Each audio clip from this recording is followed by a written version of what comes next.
What's going on, everybody? Doug Lane here, Life in the Fast Lane Car Care YouTube channels. We got another tool haul for you. Stick around. It's gonna be all right. Let me flip you around here. I'll show you what I got. Strap you on my head here. First off, I know you see that Milwaukee Ratchet. We got this hot cast dead blow hammer.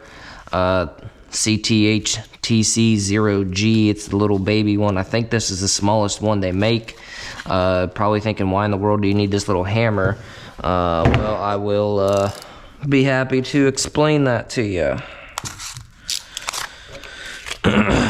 Made in America, you know, bam, stamped right on it. Made in America. It's got a nice little grippy grip. I don't know if you guys can see that real well, but so Fords have this really stupid design. This is a special 3D printed tool that is made for Ford rear view mirrors. And what you would do with this tool, I'll show you. I've also got the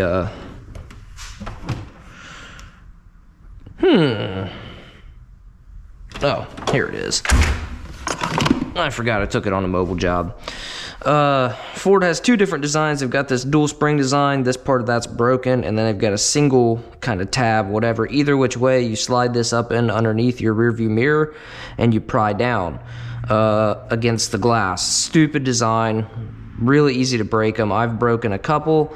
I know other people won't even mess with them because of this, but you take that, and then the easiest way I found is to take a little mallet and tap it. Because if you're prying on it with this hand and trying to slide it off, they're usually pretty tight. Bro, seriously. You'd think I'd have all this stuff in its rightful place, but as you can see, this is the mallet that I've been using. It's just a El Cheapo, like, I don't even know if it's Harbor Freight, but you know, it's seen better days. As far as weight goes, this one's definitely heavier. The weight's not really super important, because what you're really going to do is you're going to use this tool or the factory pry bar tool to, you know, get up underneath the rear view mirror, and then you're going to... So, I need to...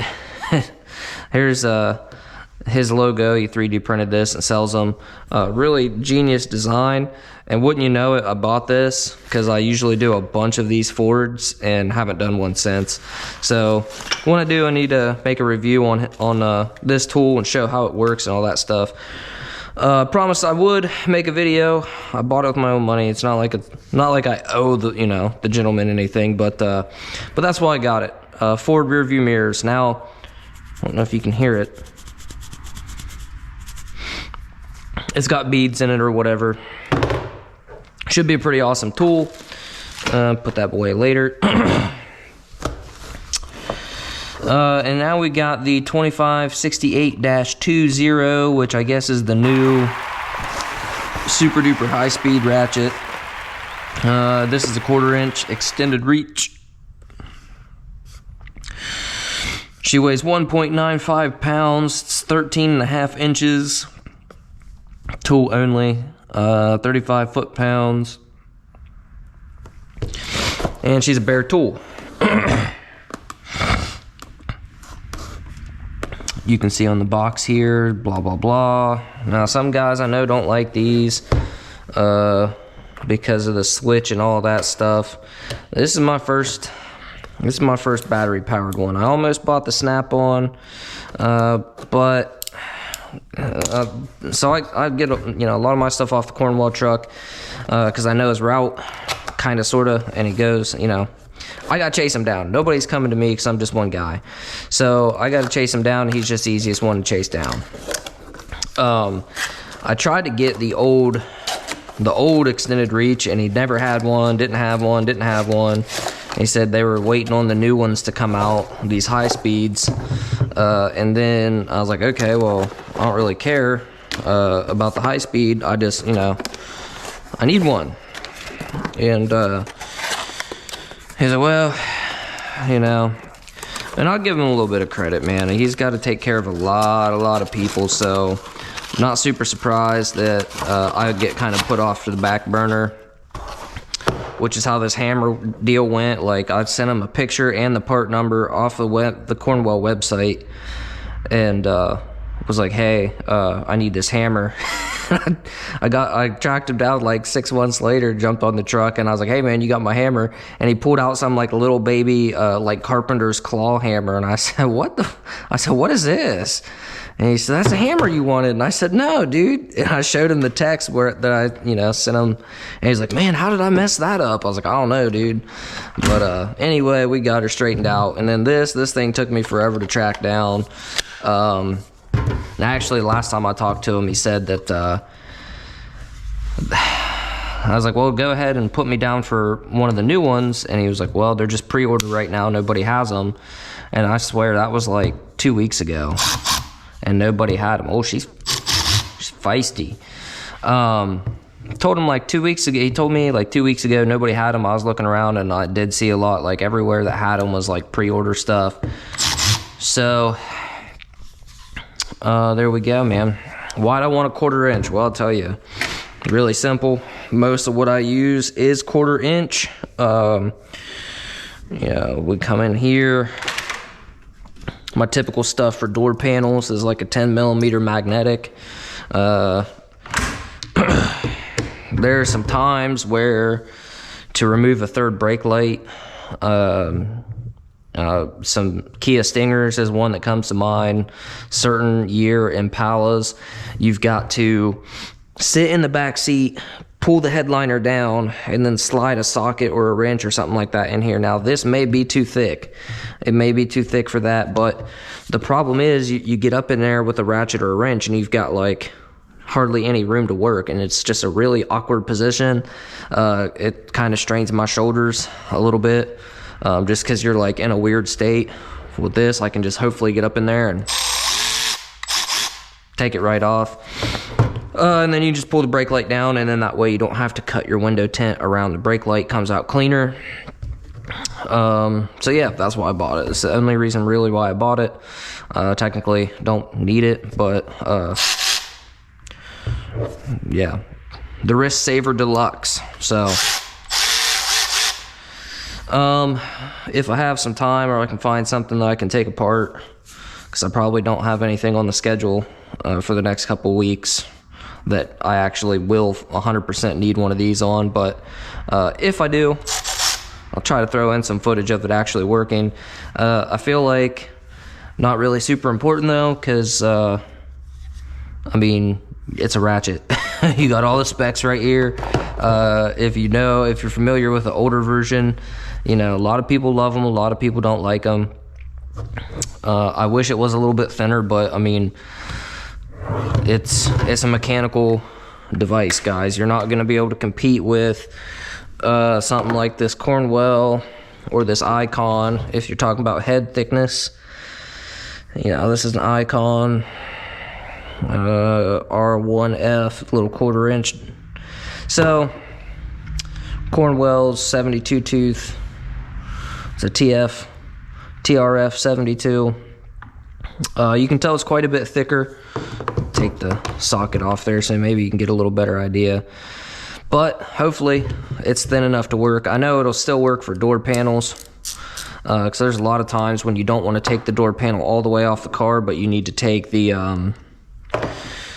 window track basically loose so that you can slide it forward and take the quarter windows out, like on your Honda Civics, Toyota Camrys, Subarus, any of them with the little tiny baby windows.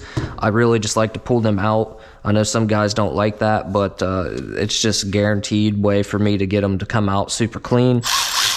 And a lot of times where the bolt is, it'll be kind of like recessed in a concave of the door, so you can grab a wrench, which just is an exaggeration because they're not 18 mil.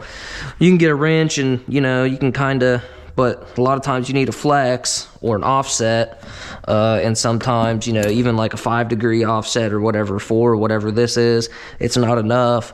Or even if it is enough, just the way the bolt is, it may take it may just be a pain to sit there like that. So again, you could just break it. A lot of people complain about how the 35 foot-pounds of torque. So here's my thought process on it. Two things. First off, just use it as a normal ratchet to break it. Just break it and then zap it off. Secondly, for me, I haven't looked up the torque specs on, you know, these interior parts and pieces, but they don't need to be super tightened down. Like, I'm not using this for lug nuts, so to me it's not an issue.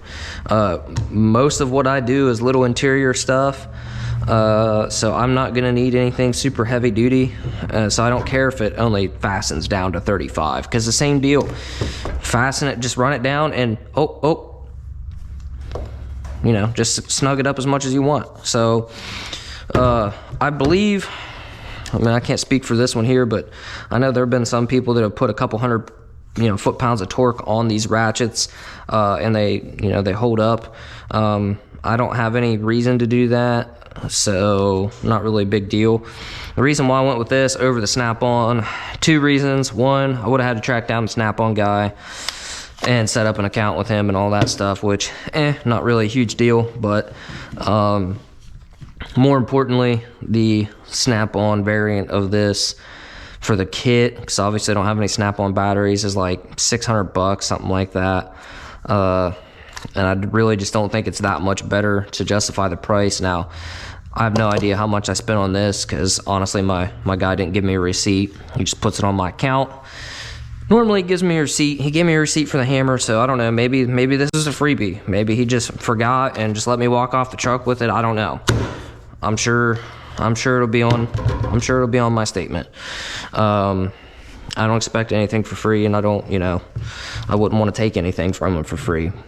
Unless it's like a hat, you know what I mean? He wants to give me a hat, or, you know, maybe one of them sweet coats like Snap-on gives out all the time. That would be pretty cool. But beyond that, I'm not going to take a, you know, $200 ratchet or whatever. So the big reason why I did stick around and got this is because I've already got all the M12 stuff. I like the Milwaukee stuff, as clearly evident by pack out stuff, and I got the impacts, I got the bits, chargers that tumbled over. I need to modify those, but yeah. So there we go, guys. There's our little tool haul. Ain't nothing fancy, but I got the new Milwaukee ratchet, so we'll do some you know, we'll do some reviews, whatever. Show you guys, or, you know, I'll try to get some action shots, show you guys how it works. It works like a regular electric ratchet, man. It's, I don't know, it's not that big of a deal. I think some people get too wrapped up in the specs and all that stuff, but either way, it doesn't matter what the RPM is. It's faster than I can sit there and, you know, spin a ratchet. So, man, I got the GoPro mount left a red mark. But anyway, that's what we got, guys. Pretty excited to have the fast ratchet, which not really a huge deal, but I mean, if you're gonna get one, might as well get the best one, right? So again, that's all we got. Thanks for watching. I appreciate it. I got quite a few subscribers already, for just basically just starting this from nothing, as just like a side channel or whatever. So it's pretty cool. Seems like tools are getting the most views, so, you know, if that's what the people want, I'm gonna give them what they want. I'll show you guys some more tools.